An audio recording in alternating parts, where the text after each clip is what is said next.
surely there'll be yes if we are. No, we won't have clash. Are we going to have clash? Yes. This guy who wrote Maxwell just now said the reaction to Maxwell is jihad. Yeah, so the clash between Western and non-Western cultures. Yeah, because the spread of Western culture, there will be reaction. What is jihad? Jihad refers to dogmatic and violent belief in the value of single group. Jihad is not really just Muslim, It is defined as a belief, different belief, of groups. It's a strong reaction to the spread of Maxwell. Yeah? Because of the spread of Maxwell, groups, national groups, start to defend their culture, as I mentioned just now, and the reaction to it is to create a strong tribal group identity. Yeah? They do it through violence and war. That's why we call it jihad. That's why you see them like those Al-Qaeda network, for example, These resist what? Resist the dominance of the West. Yeah. Those Jemaah Islamiyah, for example, that operates many cells in Southeast Asia. These are something we call separatist group or fundamentalist group. Or the jihadi. The jihadi try to preserve that identity through violence. And they make use of modern ICTs to help. That's why you have the jihadi or separatist group now also connected globally. However, Barber believed that the world will be more powerful and eventually will win. The world will become business. Yeah? So, are we going to have clash? Yeah. Are we going to have clash? Yes, we are going to have clash. Yeah? Why? Because in this salad bowl, there are mainly, according to Huntington, what constitutes these vegetables are different religions. So you have 7 or 8 religious groups in there.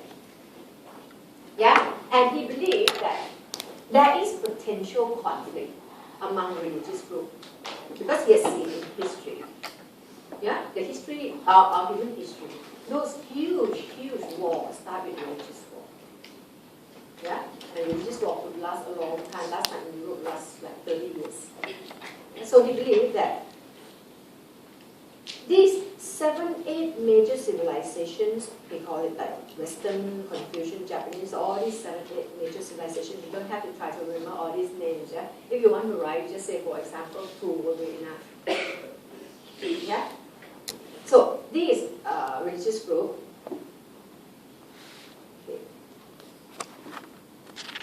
technological and economic transformation has increased the amount of content.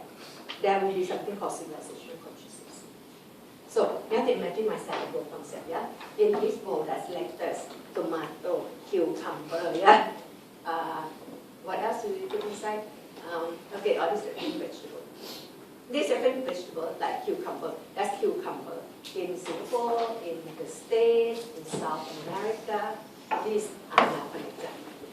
Yeah? So ICT helps them connect. But they are still, what did I say just now? Tomato, they're still tomato, yeah? And tomato cannot be cucumber. Cannot blend into cucumber, you know? Now, that's what he said. No, Huntington himself said, quote unquote, you can't be half Muslim. You can't be half Christian, half Buddhist. That's what he said. No? Religion is not anything you can compromise. That's why when there is clash, it's going to be very bad, very harsh. Because you can't be half Christian, half Buddhist. Yeah? You can be half Filipino, half Singaporean. Yeah? I can be half Thai, half Singaporean. And I see myself as so. Yeah? We're not talking about citizenship or anything like that. we're talking about sentiments, loyalty. But you can't be half, according to him. Religion is nothing you can compromise. So therefore, if there is clash, it's going to be nature, clash of civilizations. Modernization has also weakened local and national identities. Religion, particularly fundamentalist forms of religion, comes in the field again. Yeah? The argument is, surely we have multiple identities here. Yeah? Religion is just one. True. We also have race, Chinese, Malay, or Indian, Thai. Race, no, Thai is not race.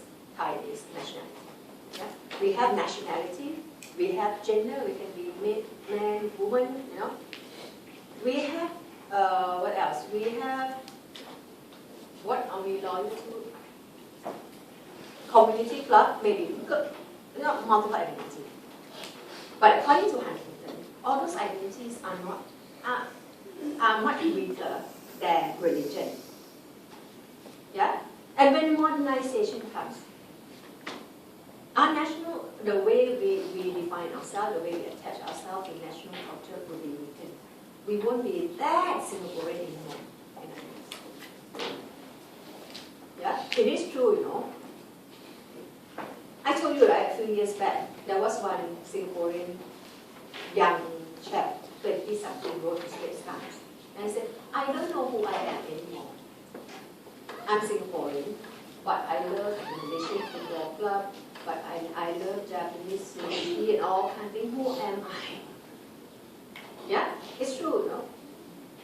We're Singaporean, but we are loyal to many other elements. So, though, this kind of thing weaken national commitment to national culture.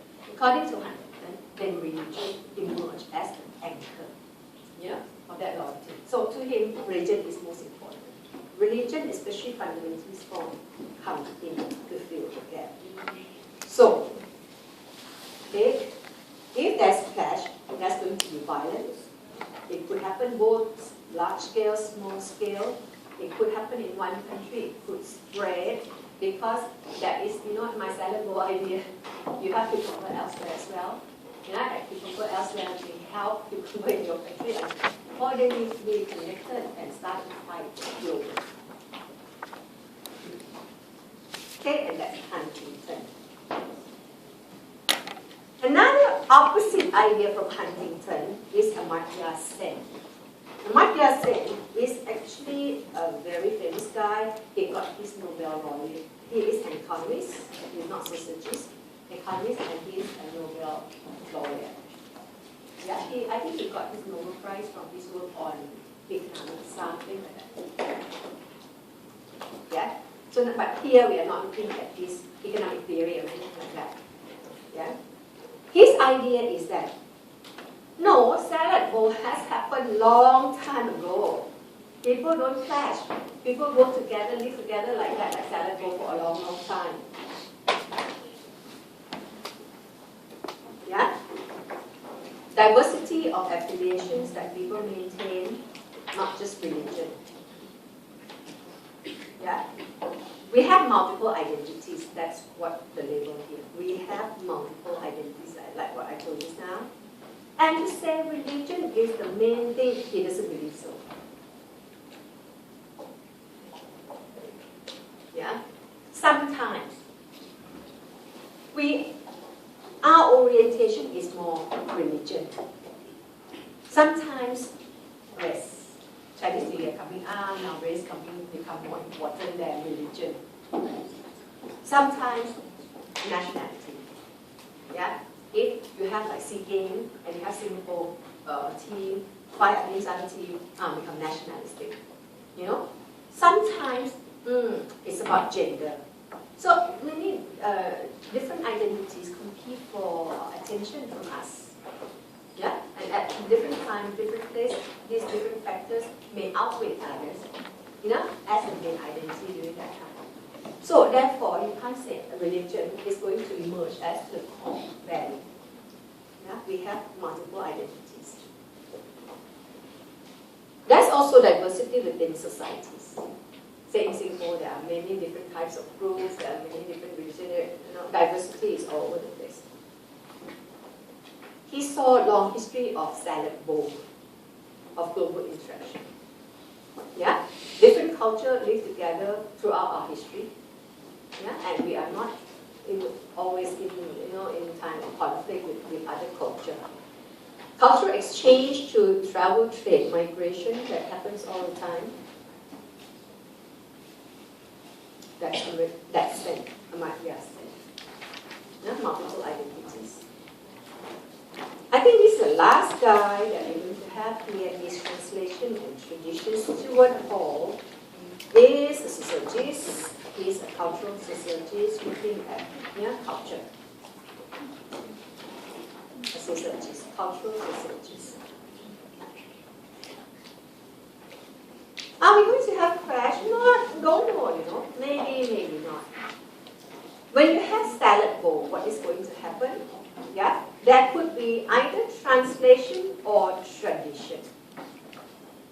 Translation simply means you translate each other's culture. You take their culture, they take yours. That kind of blending. Or tradition means you keep your salad bar and you don't blend with anyone at all. Yeah, translation, you create a new hybrid cultural identity, you translate their culture into yours into theirs, or tradition.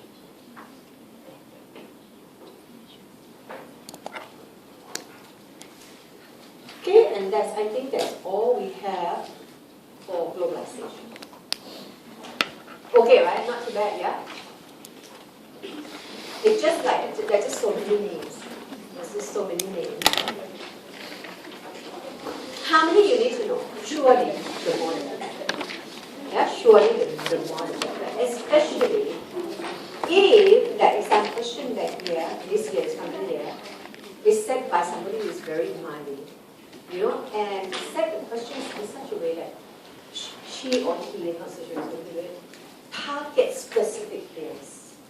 Yeah, and if you don't have that specific theories, it doesn't mean that you fail. You can still use someone else to help, but to have more direction, you get better marks.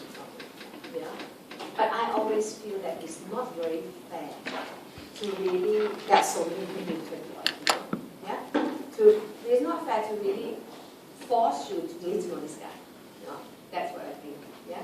So I haven't talked to Keith, the director. He's coming in every time he came, I'm here, so I have to talk to him a bit, about trying to have it open, so that you can make use of whatever theories you feel comfortable with. So I have said before, you need at least 6, at very, very least 6 to 8. Yeah, 6 to 8. I mentioned before, you must have skeptic hypothesis transmissions. You have to have 2 economic, 2 cultural, and 2 politics. Yeah, you just choose whichever you feel more comfortable. So when you have these different elements, skeptic, hyperbole, sure contrast each other quite well. So when you have economic, you also want to try to have economic that contrast each other. Culture, culture just now contrast each other quite well, right? Yeah. Homogeneous or clash. So you see, people say, some say, oh, we're going to have like world homogeneous culture. And some say, no, we're not going to have homogeneous culture. That's going to be more like salad bowl. Yeah? Now, after the break, I don't know whether you have printed out this page of mine. I have, this one is really just for us to use today. Yeah? I just try to kind of summarize this. I have uploaded it, I think, probably last week.